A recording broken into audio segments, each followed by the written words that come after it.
প্রধানমন্ত্রীর ক্ষমতার ভারসাম্য, স্বাধীন ও শক্তিশালী নির্বাচন কমিশন। আমরা এই জায়গায় দ্বিকক্ষ বিশিষ্ট আইনসভার কথা বলেছি। প্রধানমন্ত্রী সর্বোচ্চ 2 মেয়াদে থাকতে পারবেন। দলনেতা, প্রধানমন্ত্রী এবং সংসদ সদস্য একই ব্যক্তি হতে পারবেন না। আমরা আজকে জাতীয় ঐক্যমত্য কমিশনের সাথে বেশ কিছু বিষয় নিয়ে কথা বলেছি আমাদের জায়গা থেকে। সেই জায়গায় আমরা মৌলিক সংস্কার একটা রূপরেখাও দেওয়ার চেষ্টা করেছি। সেই বিষয়গুলো নিয়েও বেশ কিছু বিষয় নিয়ে বিস্তারিত কথা হয়েছে।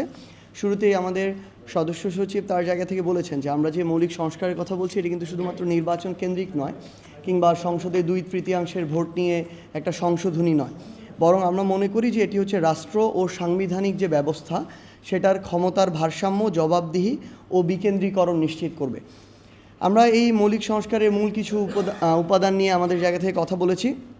আমাদের এই যে শাসন ব্যবস্থায় ফ্যাসিবাদী বা স্বৈরাচারী যে প্রবণতাটা, এই প্রবণতার যে উপকরণগুলো চিহ্নিত করতে হবে। এই উপকরণগুলো চিহ্নিত করে সেই অনুযায়ী ব্যবস্থা নিতে হবে। যেমন এককেন্দ্রিক যে ক্ষমতা, দলীয় বিবেচনায় যে নিয়োগগুলো হতো, পক্ষপাতমূলক যে নির্বাচন ব্যবস্থাগুলো আমরা দেখেছি, এবং নিয়ন্ত্রিত বিচার বিভাগের যে উদাহরণ আমরা দেখেছি, এই জায়গাগুলোতে কাজ করা।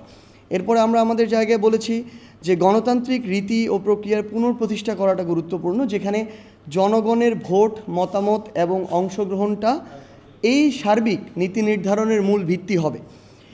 ক্ষমতার ভারসাম্য এবং বিকেন্দ্রীকরণটা নিশ্চিত করা গুরুত্বপূর্ণ, এটা আমরা আমাদের জায়গা থেকে জোর দিয়েছি, যাতে একজন ব্যক্তি, একটি দল বা একটি প্রতিষ্ঠান পুরো শাসন ব্যবস্থার উপরে একচেটিয়া নিয়ন্ত্রণ আর আরোপ না করতে পারে। প্রধানমন্ত্রীর ক্ষমতার ভারসাম্য, স্বাধীন ও শক্তিশালী নির্বাচন কমিশন, সংবিধান সংশোধনের ক্ষেত্রে গণভোটের বিধান, যে গুরুত্বপূর্ণ বিষয়গুলো যদি থাকে সেক্ষেত্রে বিচার বিভাগের স্বাধীনতা, সাংবিধানিক পদে নিয়োগ,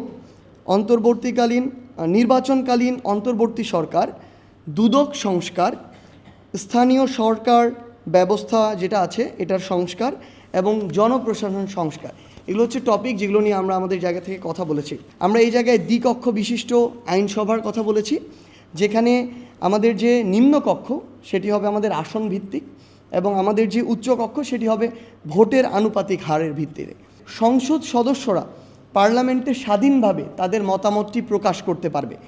পাশাপাশি সরকারের যে স্থিতিশীলতা সেটিও যেন রক্ষা হয়, আবার যেন অস্থিতিশীল কোনো পরিবেশ না হয়, সেজন্য একটা সাংবিধানিক সেখানে ব্যবস্থা থাকবে। আমরা আগেও জানিয়েছি, আজকেও এটি পুনরাবৃত্তি করেছি, যে ভোটারদের বয়স যেন 16 করা হয়, এবং প্রার্থীর বয়স নির্বাচনে অংশগ্রহণের ক্ষেত্রে যেন 23 করা হয়।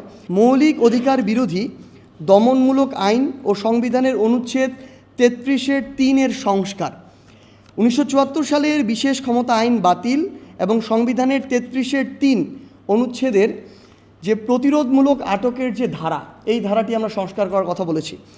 কারণ আমরা দেখেছি এরকম অসংখ্য আটক বছরের পর বছর ধরে, মন চেয়েছে, পটেনশিয়ালি তাকে মনে করেছে তার জন্য, তার নির্বাচনের জন্য থ্রেট, তার এলাকায় আধিপত্যের জন্য থ্রেট, তাকে তুলে এনেছে, কোনো কারণ জানা নেই, কেউ জানে না, যাকে এনেছে সেও জানে না।